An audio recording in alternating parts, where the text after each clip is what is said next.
Hello Sunil मोलो, मेरे channel का नाम है सुनील मैकेनिज्म क्लासेस। आज का हमारा टॉपिक है थ्री डायमेंशनल मेजरिंग मशीन। तो इसको हिंदी में बोलते हैं त्रिविमीय मापन मशीन। तो देखिए, तेज़ी से बढ़ती हुई टेक्नोलॉजी एवं आधुनिक इंजीनियरिंग के युग में उपकरणों एवं उत्पादों की जांच एवं माप कम से कम समय में एवं परिशुद्धतापूर्वक यानी एक्यूरेसी के साथ करने के लिए थ्री डायमेंशनल मेजरिंग मशीन यानी त्रिविमीय मापन मशीन का प्रयोग बहुत ही उपयोगी एवं ज़रूरी है।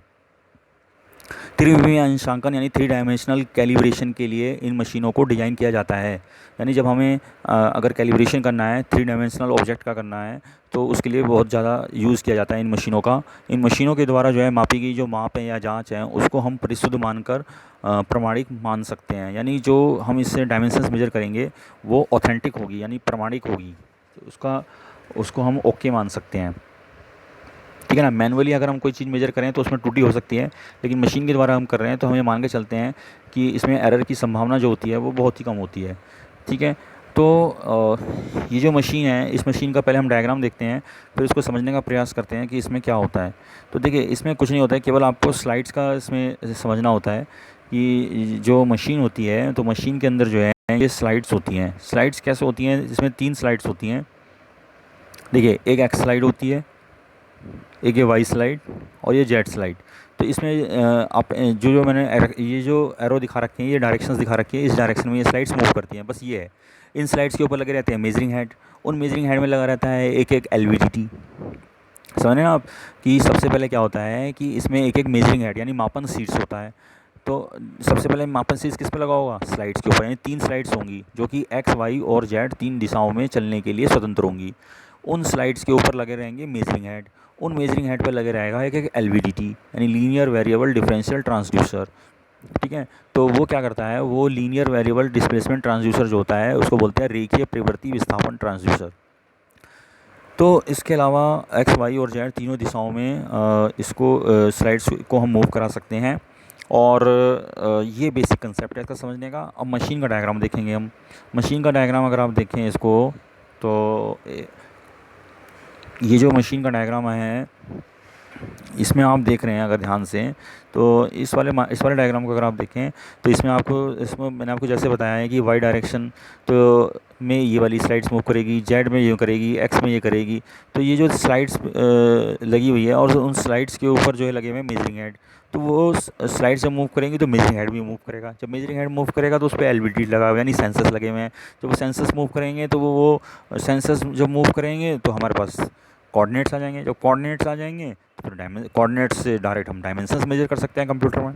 ठीक है ना। तो यही चीज़ है इसमें हमें समझाई गई है। देखो, ये एक्स वाई और जेड डायरेक्शन को दिखाया गया है। सिंपल, मैं दोबारा बता दे रहा हूँ इसको, बस इसमें क्या है, कुछ भी नहीं है इसमें। थ्री डायमेंशनल मेजरिंग मशीन में केवल एक बेसिक कंसेप्ट है, वो ये है कि इसमें तीन स्लाइड होती हैं जो कि एक्स वाई और जेड तीनों दिशाओं में चलने के लिए स्वतंत्र होती हैं। इन स्लाइड्स के ऊपर लगे रहते हैं मेजरिंग हेड यानी मापन शीट्स। इन मापन शीट्स पर लगे रहते हैं एलवीडीटी यानी लीनियर वेरिएबल डिफरेंशियल ट्रांसड्यूसर या डिस्प्लेसमेंट ट्रांसड्यूसर। इनको बोलते हैं हिंदी में रेखीय परिवर्ती विस्थापन ट्रांसड्यूसर, जो कि सेंस करते हैं। किसको सेंस करते हैं? कोऑर्डिनेट्स को सेंस करते हैं। कोऑर्डिनेट्स को सेंस करते हैं तो वो सारा डाटा जाता है रिकॉर्डिंग डिवाइस में, कंप्यूटर में जाता है।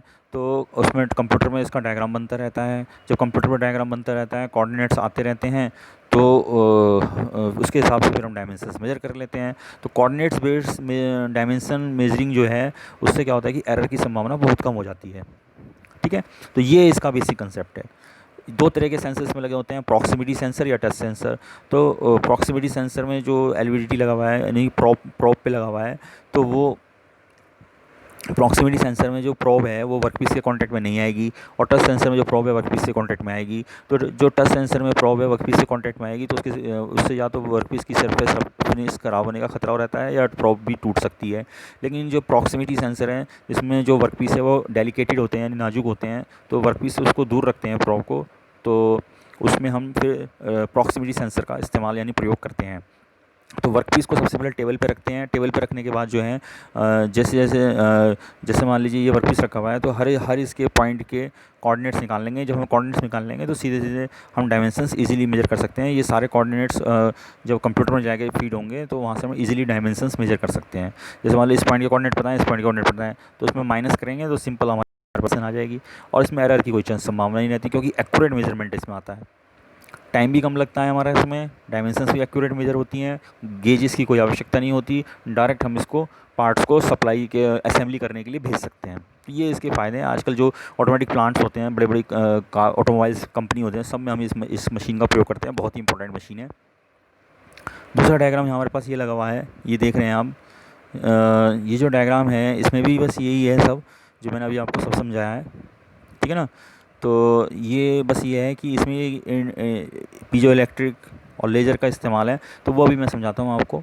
तो सबसे पहले जो है इसी मशीन को हम देखते हैं, जो मैंने अभी डायग्राम बताया था ना, अभी इसी डायग्राम को देखते हैं। इसमें देखिए, तो इसमें जो मैंने आपको बता ही दिया है, सबसे पहले इसमें एक रोटरी टेबल होता है और इसमें एक स्टाइलस लगा रहता है, गेज स्टाइलस जो बोल रहे हैं इसमें। तो ये बॉल टिप वाला होता है और सिंगल एक्सिस पर इसमें मैंने बताया ही कि जैसे आपको स्लाइड्स के ऊपर जो है मेजरिंग हेड लगे होते हैं, उन मेजरिंग हेड में जो है ये हमारे एलवीडीटी लगे रहते हैं, जो एक्स वाई जेड दिशा में चलने के लिए स्वतंत्र होते हैं।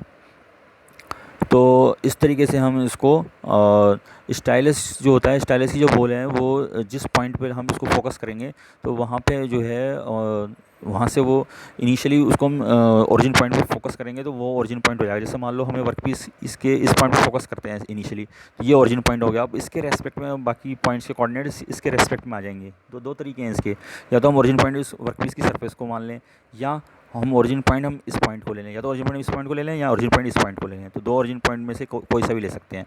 उसी के हिसाब से फिर हमें ऑब्जेक्ट की बाकी पॉइंट्स के कोऑर्डिनेट्स मिल जाएंगे और हम उससे डायमेंशंस मेजर कर सकते हैं, ठीक है। तो ये इसमें हमारा इसमें समझाया गया है। अब मैं आपको ये वाला डायग्राम है जो है इसको मैं थोड़ा सा एक्सप्लेन कर देता हूँ कि इसमें क्या क्या है। तो ये जो आप देख रहे हैं मशीन का अनुप्रस्थ काट का क्षेत्रफल है, क्रॉस सेक्शनल एरिया है। तो माप लेते समय वर्कपीस को मशीन के टेबल पे होल्ड करते हैं, पकड़ते हैं। टेबल की जो चाल है वो एक्स एक्सिस पर माप लेती है। वाई गति के लिए जो है मशीन पर एक कैरिज लगा होता है जिस पर एक प्रॉफिट होती है, जो जेट स्लाइड पर ब्रिज के पीछे गति कर सकती है, ठीक है। तो वाई कैरिज पर जेट स्लाइड लगा होता है जो vertically up and down motion move कर सकता है।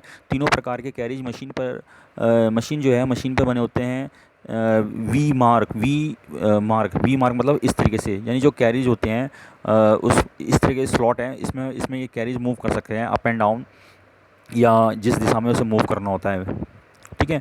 और जो एक्स और वाई स्लाइडर है वो रोलर बेरिंग पर क्रिया करते हैं और जेट स्लाइड जो है वो प्लेन मार्गों पर क्रिया करते हैं। मापन के समय वाई एक्स के स्लाइडर पर दो लेजर इंटरफेरोमीटर निश्चित दूरी पर लगे होते हैं। वाई जब एक्सिस है वहाँ पे दो लेजर इंटरफेरोमीटर लगे रहते हैं, ये वाले। तो इससे पाठ्यांक जो है प्राप्त हो जाता है। दोनों लेजरों के पाठ्यांक का अंतर सर्वो इनपुट के समय पीजो इलेक्ट्रिक क्रिस्टल को चलाते हुए टेबल के एक सिरे को वाई एक्स पर सहारा देता है। इसका मतलब देखिए क्या होता है। देखिए पीजो इलेक्ट्रिक क्रिस्टल क्या होते हैं। पीजो इलेक्ट्रिक क्रिस्टल ये होते हैं जब हम पीजो इलेक्ट्रिक क्रिस्टल पर बल लगाते हैं तो बल लगाने से उसमें वोल्टेज उत्पन्न होता है, तो वो जो है उसी को हम सेंस कर लेते हैं भाई कितनी डिस्टेंस इसने चली है। तो इस प्रकार से कोणीय गति या पिच के सेटिंग में हम संशोधन कर सकते हैं।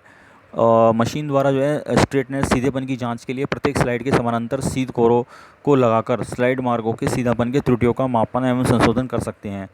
ये जो मशीन होती है इसका जो बेस होता है वो ग्रेनाइट का बना होता है, क्योंकि ग्रेनाइट का जो कोफिशिएंट ऑफ एक्सपेंशन है, विस्तार गुणांक है, वो सबसे कम होता है, ठीक है। तो ये इसमें आपको मैंने बताया है। अधिक तापमान बढ़ जाने से बचाने के लिए इसमें तेल का फुहार देने की भी व्यवस्था होती है। मेट्रोलॉजी फ्रेम के अंदर लेजर पथमार्ग और रिमोट इंटरफेरोमीटर लगा रहता है। इसमें दोनों शीत कोरों को सहारने का भी स्थान होता है। मशीन के वाई एक्सिस एवं जेड एक्सिस जब अपने मार्गों पर स्लाइड करते हैं तब वे हाइड्रोस्टेटिक बेयरिंग से गाइड होते हैं। इसका जो उपयोग है मशीन का वो हम कहाँ पर करते हैं। इस मशीन का प्रयोग जो है हम 3 डायमेंशनल जो पार्ट होते हैं उनके कैलिब्रेशन यानी अंशांकन के लिए करते हैं, कंप्यूटर कंट्रोल के लिए करते हैं। सभी बस इस मेनली जो है सभी कोई भी वर्कपीस है उसकी डायमेंशंस को मेजर करने के लिए हम इसका प्रयोग करते हैं। अंशांकन की परिशुद्धता की जांच के लिए भी उसका हम प्रयोग करते हैं। तो जो मैंने आपको मशीन बताई है, ये देखिए, ये जो डायग्राम है ये वही डायग्राम जो CMM है वही ये 3 डायमेंशनल मेजरिंग मशीन है। बस ये है कि इसमें अनुप्रस्थ काट का क्षेत्रफल दिखाया गया था।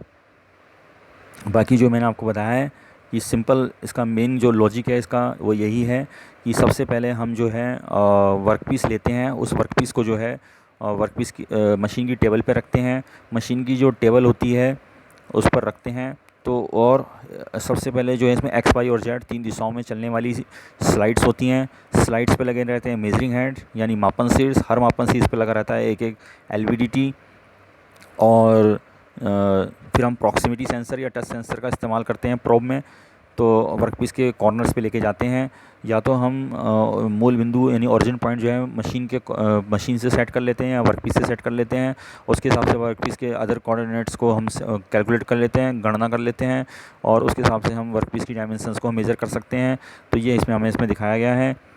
तो ये यहाँ पर जो कोऑर्डिनेट मेजरिंग मशीन है, ये 3 डायमेंशनल मेजरिंग मशीन है, इसका इस्तेमाल यहाँ पर है। तो ये मेरा लेक्चर आपको समझ में आ गया होगा, बहुत आसान लैंग्वेज में समझाया मैंने। Thank you.